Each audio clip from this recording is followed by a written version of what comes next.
The early voting numbers coming in right now should absolutely scare the life out of Republicans. But you wouldn't know that from reading the latest headline from the Associated Press. On Monday, the Associated Press ran the following headline: Early vote totals exceed 2016. GOP chips at Dems advantage. Now, to read that headline, you would assume that this means that even though in the early days Democrats obviously had a very clear advantage in early voting, you would think that that lead must have shrunk significantly in order for the Associated Press, one of the actually very few nonpartisan news outlets out there, there's no bias one way or the other. You would think that this means that that gap had pretty much closed up. And then you read, 5 paragraphs down. On October 15th, Democrats registrants cast 51% of all ballots reported compared with 25% from Republicans. On Sunday, Democrats had a slightly smaller lead, 51% to 31%. There's still a 20-point gap between the Democrats and the Republicans. Democrats hold a 20-point advantage in early voting over Republicans, and the Associated Press here wants you to think that Republicans are chipping away at it. No, it took them 11 days to close the gap by 6 points in 11 days. So even if, the 8 days before the election, if they close it another 6, Democrats will still have a 14-point advantage.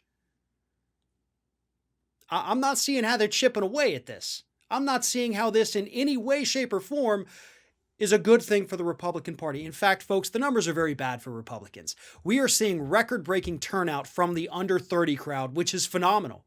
That is what this country has been waiting for. That is the one thing that finally needed to happen to really kickstart the decay, I guess, the electoral decay of the Republican Party. If you didn't have the youth vote, it was always going to be kind of this close thing. The youth vote overwhelmingly is liberal.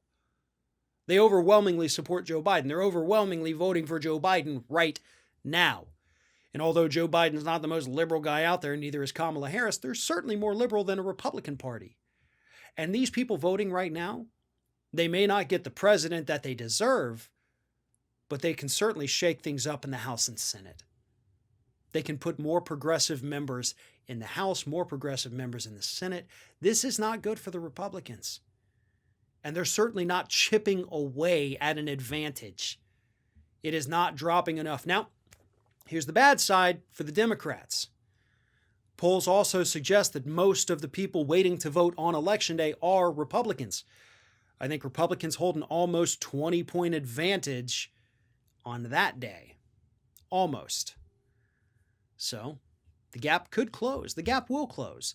But what this is also likely going to do is create a lot of confusion on Election Day, because those votes cast on Election Day are going to be counted right then. And you're going to have exit polls, and you're going to have media outlets calling states for one person, even if you still have 100,000 early votes that haven't been counted yet, because they typically, not always, but typically wait to count those till Election Day. Then, of course, you have the mail-in ballots. And they can still take those as long as they're postmarked by Election Day for a few days after, unless the Supreme Court kills that, which they very well could. But for right now, it stands. So we may not have a winner on election night. But because of the Election Day numbers that are projected, Republicans could declare an early victory, only to be,